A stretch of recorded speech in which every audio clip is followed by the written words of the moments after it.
This was a very intense setup where Victoria made good on her promise to get rid of Ellie.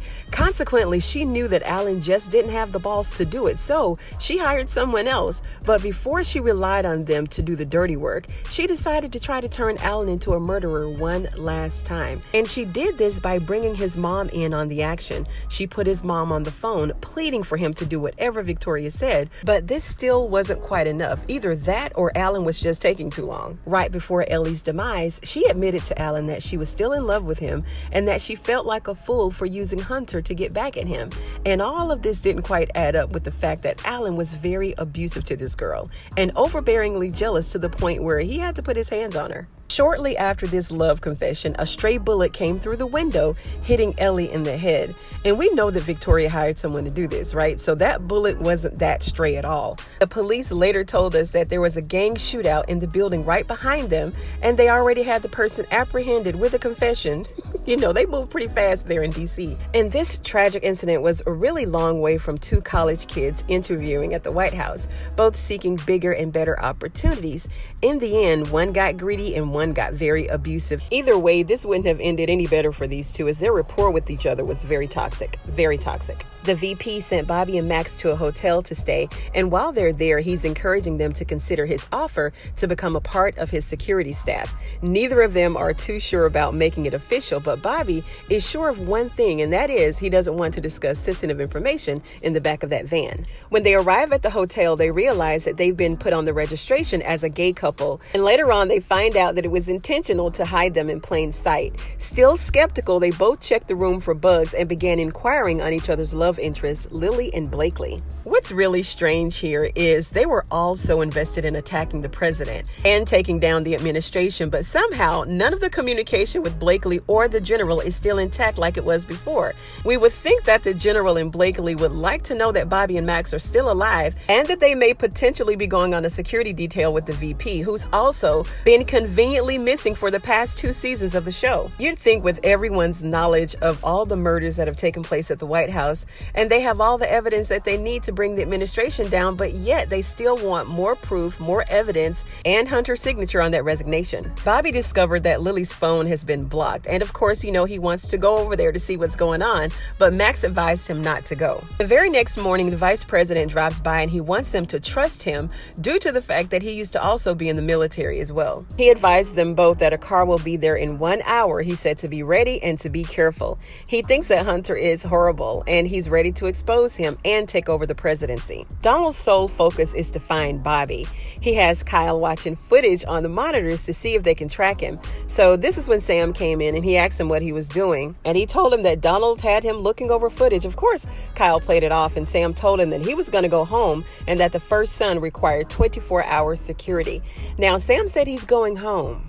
So where is home? That's what I'm wondering. I'm still wondering, where in the heck is Sam living? Because he's definitely not with Priscilla. He called Bobby to let him know that Sam was asking a ton of questions about the footage surveillance, and Donald didn't seem to care at all. His focus was, again, solely on Bobby. Kyle took pride in his efforts to try to help convince Lily to talk. Donald told him to just find Bobby. That's it, and that's all. So Donald decided that he's going to force Lily to tell him everything that he wants to know as it related to Bobby and his whereabouts. He told her that if he doesn't find Bobby within the hour, that he's going to make her tell him where he is. Then Lily threatened to shoot him in his face, but Donald let her know that that's going to be very hard to do without a gun. Donald has removed everything that he thought may be a weapon inside the house. He even cut the phone lines. Then we're moving on to Sharon, and her jealousy horns are showing horribly, right? She interrupted Barry and Mia's smooch session. Mia is some random girl that he met online, so we thought, but Sharon later told him that his young lady friend Mia is a part of the Rakadushi. Kareem made his way over to the Halsons. I guess he just followed Sharon over there. Richard and Nancy came out and revealed that Miss Jody called and told them that they were outside. Now, y'all know Miss Jody. Miss Jody wasn't even at home.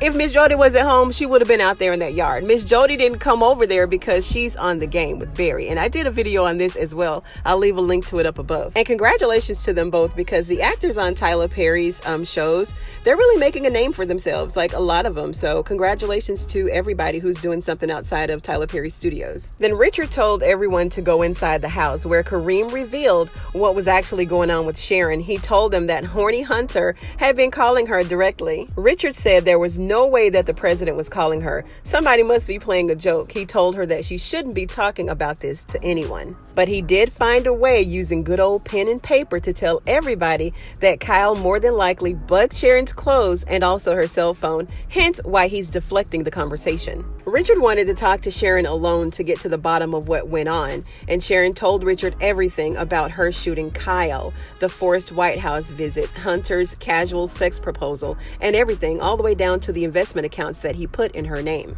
Richard told her that he believes her, and poor Sharon, she doesn't know what to do. Richard told Nancy that this is worse than what he thought, but he could handle it. And this line right here leads me to think that he been knew what Hunter was up to. Sharon retired to Barry's room, and why she couldn't sleep in any other room in the house is beyond me. And she could have just went back to Kareem's where she's been staying, but I don't know, not in his room. And not only is she in his room, but she all up in the bed, like she's supposed to be there, right? Of course, Barry wants to know what happened, and I also did a separate video on this scene, and I'll leave a link to it right up above. If you haven't seen it, check it out. Sharon told him that his new love interest, Mia, is a Rakadushi member. She said that she looks a little different without the purple cloak on, but she comes into the pharmacy all the time. Barry then immediately thought that something was wrong. He thinks that Ruth sent Mia to set him up to get the money back that was left there in his room. Kareem made it home, and he let Dale know that Sharon wasn't coming home at all. He told him that he really didn't know everything that was going on, but he was trying to find out.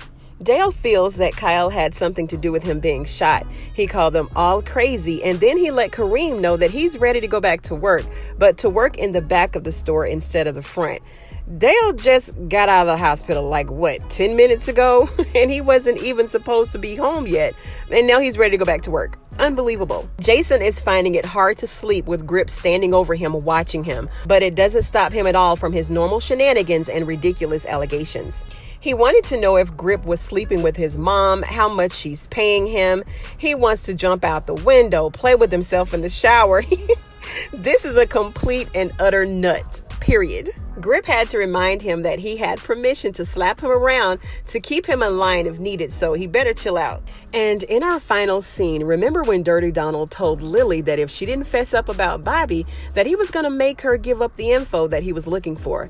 Kyle came over to let Donald know that there was no sign of Bobby and that he had to have major help fleeing from the White House. Kyle said that Lily had to know what was going on, so they made their way upstairs to find Lily playing dress up again. And of course, Lily had been tight-lipped this whole entire time, so now it's time to fess up. Donald told her that this is not a joke and to tell him everything that she knows. He told Kyle to glove up, and we all now know that glove up is slang for kill that end scene.